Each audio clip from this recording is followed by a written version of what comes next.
ഇതിൽ നിന്ന് ഒരുപാട് ചോദ്യങ്ങൾ മുമ്പ് ചോദിച്ചിട്ടുള്ളതാണ്. അപ്പോൾ കൂടിയാട്ടം എന്ന് പറയുന്നത് വളരെ ഇമ്പോർട്ടൻ്റ് ആണ്. നമുക്ക് നോക്കാം. ഇപ്പോഴും നിലനിൽക്കുന്ന ഏക പ്രാചീന സംസ്കൃത നാടക രൂപമാണ് കൂടിയാട്ടം. അപ്പോൾ കൂടിയാട്ടം ഏത് കാറ്റഗറിയിലാണ് പെടുന്നതെന്ന് ചോദിച്ചാൽ പ്രാചീന സംസ്കൃത നാടക രൂപമാണ് എന്ത് കൂടിയാട്ടം. ഇനി ക്ഷേത്രവളപ്പിൽ കൂത്തമ്പലം എന്ന പേരിലുള്ള അരങ്ങിലാണ് കൂടിയാട്ടം അവതരിപ്പിക്കുന്നത്.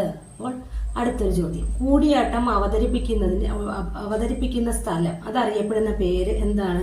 കൂത്തമ്പലം. അപ്പൊ കൂത്തമ്പലത്തിൽ വെച്ചാണ് എന്ത് അവതരിപ്പിക്കുന്നത്? കൂടിയാട്ടം അവതരിപ്പിക്കുന്നത്.